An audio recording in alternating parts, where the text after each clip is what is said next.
Bienvenidos al Museo Sumaya Fundación Carlos Slim. Soy el padre Arturo Alcántara Arcos de la diócesis de Aversa en Italia, donde pertenezco a la comunidad diocesana de la Piccola Casetta di Nazaret. En esta ocasión, deseo presentarles como parte de la serie intitulada Escenas del Via Crucis bíblico en las colecciones del Museo Sumaya, una obra que se refiere al tema de la 12ª estación del Via Crucis bíblico, o sea, Jesús en la cruz, la madre y el discípulo. La obra que consideraremos tiene el título de Calvario y fue realizada por Louis de Collieri alrededor del año 1600. Les invito a que podamos considerar más de cerca esta obra, el contexto histórico y religioso en la que surgió, y sobre todo que nos podamos acercar más al rico contenido teológico que esta pintura nos presenta a partir del paso del Evangelio que la ha inspirado. Louis de Collieri, conocido o escrito su apellido también como Collieri o Collieri, fue un pintor flamenco nacido alrededor del año 1580.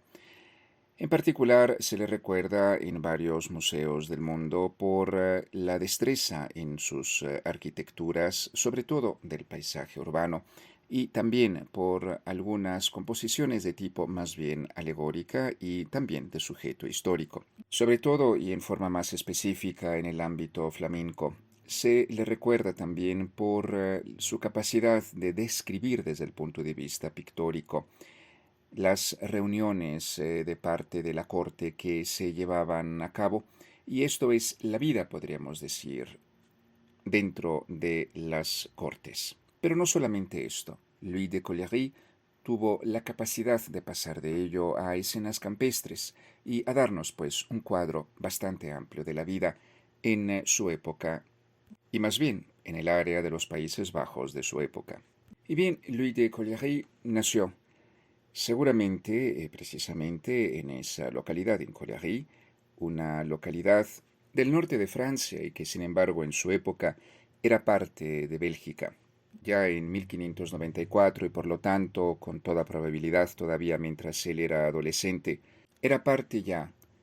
de la Guilda de San Lucas de la ciudad de Amberes, sumamente importante por cuanto a la vida artística. Entre los temas que él pintó se encuentran una serie de temas italianos, esto es, de paisajes italianos y sobre todo de un uso particularmente rico de los colores, que es ciertamente distinto del uso de los colores realizado por las personas que solamente habían vivido en Amberes. Esto ha dado la puerta o ha abierto la puerta a que algunos hipoticen que él en realidad habría visitado Italia. Sin embargo, esto hoy es puesto en discusión por algunos y se hipotiza más bien en lo contrario, de que quizás él no haya visitado Italia, sino que haya seguido simplemente los estudios y las imágenes de aquellos que sí que habían visitado la península itálica. Ello, por supuesto, queda abierto a la discusión. En la obra que estamos considerando podemos ver un primer plano donde claramente se distingue a Jesús nuestro Señor y a los dos ladrones a sus lados. Por otro lado, una característica particular de la pintura del norte de Europa, sobre todo de los Países Bajos de esta época, es precisamente la inmensa cantidad de personajes que se logran aquí distinguir. En este caso específico, se pueden notar cerca de 200 personas en esta obra. Sin embargo, hay que agregar también, muchas de ellas no son reconocibles. Entre estas personas se distinguen algunas vestidas ciertamente con la usanza de los Países Bajos de la época del pintor, esto es,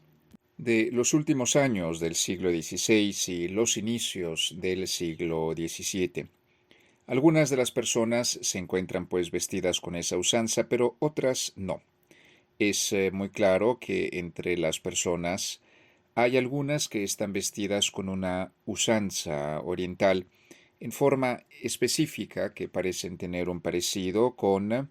la de dignatarios turcos en forma particular. ¿Cuál es el caso del personaje, el último a la derecha? que está junto al caballero vestido de rojo y que se le puede ver con una especie de gran turbante prácticamente del mismo color.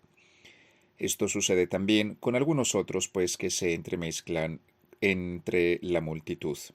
Justo debajo de la cruz de Jesús, hacia la izquierda, se encuentra un grupo de tres personajes bien reconocibles y bien visibles que son ciertamente los soldados que han acompañado a Jesús y que se están repartiendo sus vestiduras. Uno de ellos, de hecho, parece tener entre manos un dado, y esto porque el texto del Evangelio nos dice que los soldados echaban suertes para ver a quién le podía corresponder esta pieza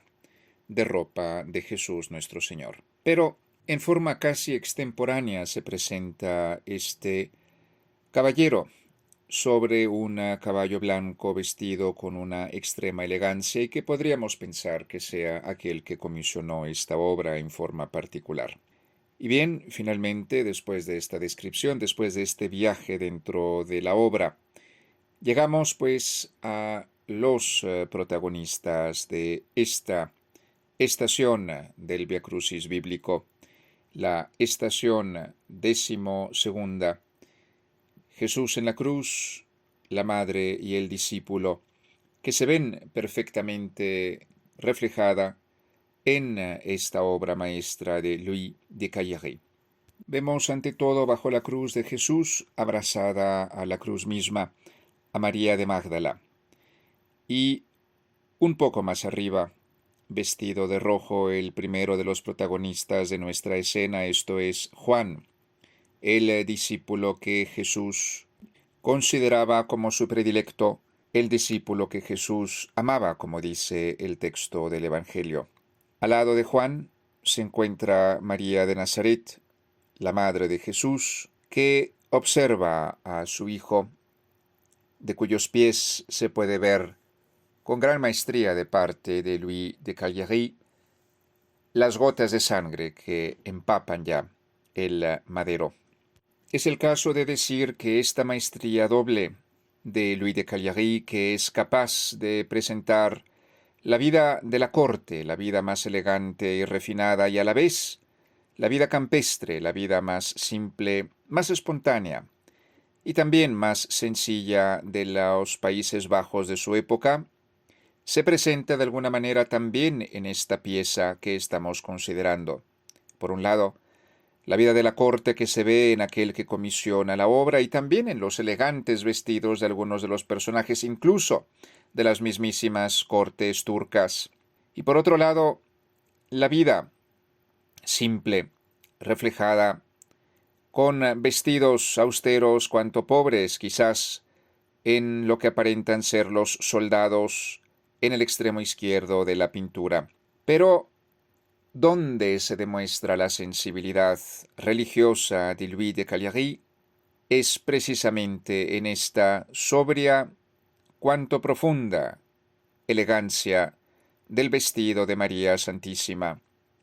e igualmente la austeridad elegante, noble,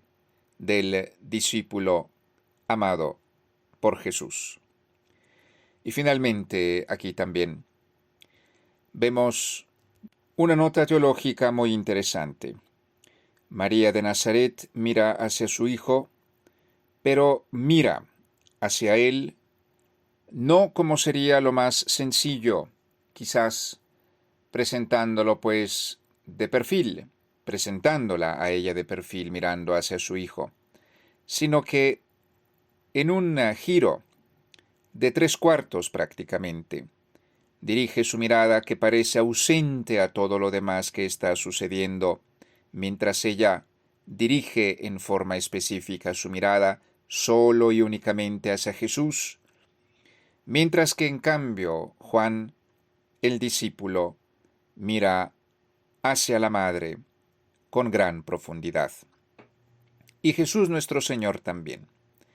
con un giro, con un movimiento en